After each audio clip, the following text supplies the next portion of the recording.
In the grand scale of the cosmos, Ceres is a mere speck, a cold, dim dwarf planet adrift in the asteroid belt. At first glance, it seems insignificant, not as massive as Mars, not as icy as Europa, not as mysterious as Titan, but Ceres holds a unique place in our solar system. It straddles the boundary between rock and ice, asteroid and planet, past and potential. And in 2017, it whispered something extraordinary to us, something that rippled through the scientific world. Organic molecules, complex carbon compounds, the same kinds that serve as the foundation of life on Earth, discovered not in a meteorite, but on the surface of a world we could visit. A world with internal heat, with water, with chemistry. Was this just geology? Or could it be a trace of biology, or something on its edge? Ceres is not just a curiosity. It may be a bridge between the lifeless and the living, between the static and the stirring.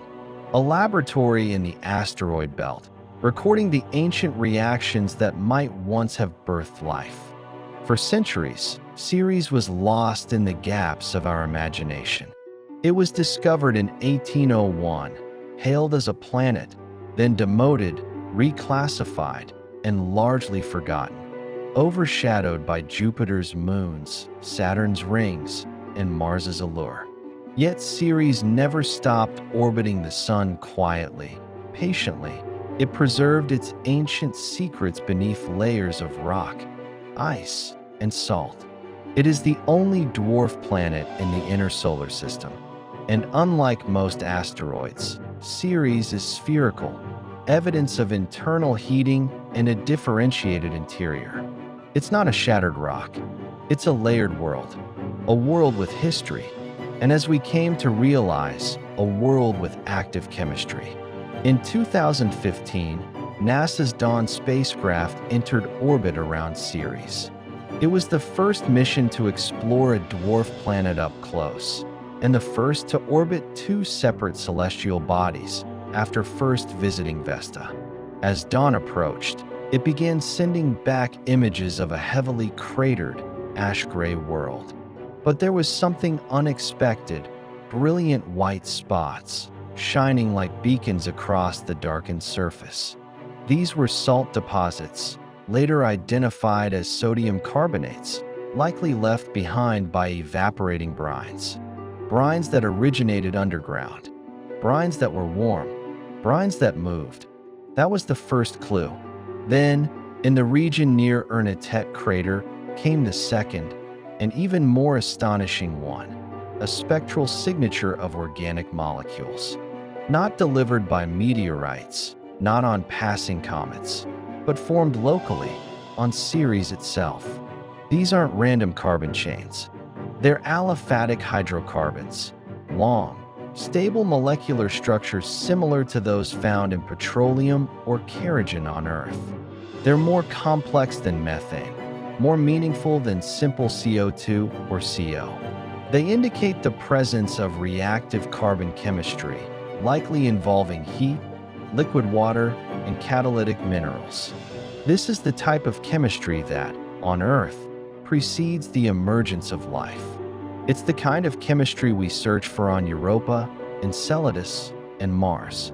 And here it was, on Ceres, a world we once wrote off as inert. If Ceres can produce these molecules through natural processes, without life, it teaches us something crucial, that prebiotic chemistry may not be rare. It may be part of how rocky worlds evolve. And if it can produce them through past biological activity, then we may be looking at the silent remains of ancient, microscopic life. The presence of organic molecules alone is compelling, but on Ceres, they don't exist in isolation. They're accompanied by ammonia-rich clays, carbonates, and signs of brines, all indicative of aqueous alteration. This suggests Ceres once had liquid water beneath its crust, perhaps in a localized ocean or in pockets of briny reservoirs warmed by radioactive decay. In such an environment, hydrothermal vents could have formed, much like the ones on Earth's ocean floor, which host thriving microbial life without sunlight.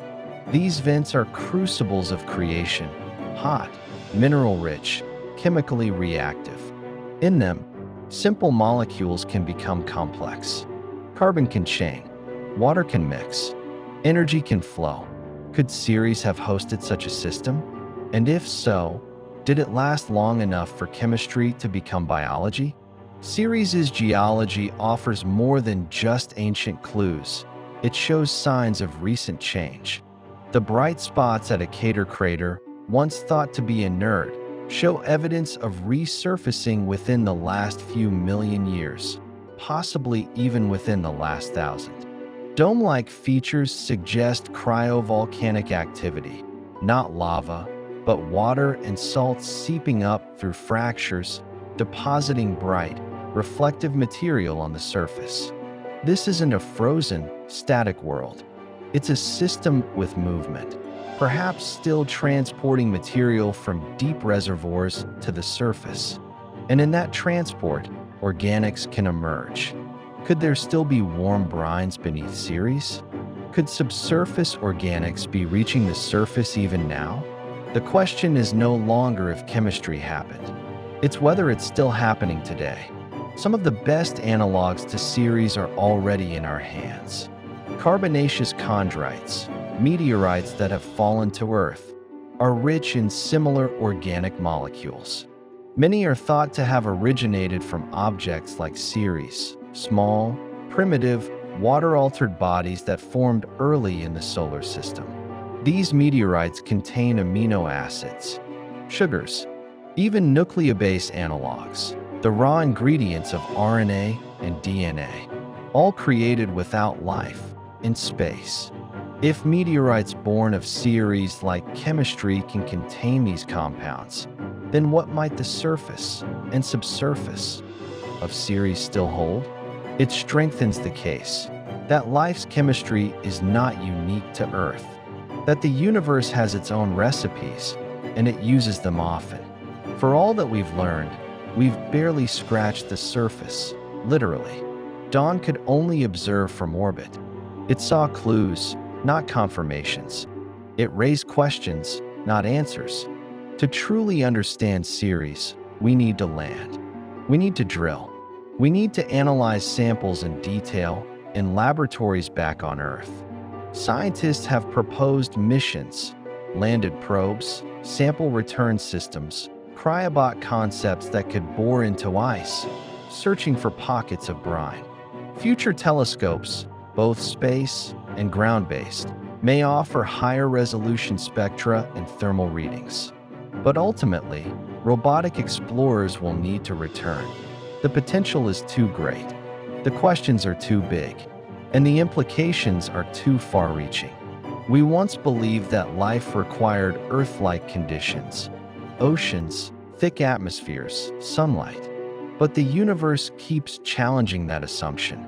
On Ceres, a frozen dwarf planet with neither atmosphere nor warmth, we find echoes of familiar chemistry, hints of pathways that resemble our own. Whether or not life ever sparked there, Ceres shows us that the ingredients exist in places we least expected, that nature builds complexity in the cold, in the dark, and in isolation. And if Ceres, small, cold, ancient Ceres, can produce organics, then surely the cosmos is teeming with potential. We came to Ceres seeking knowledge. We found possibility. A small world may yet help us answer the greatest question of all. Are we alone?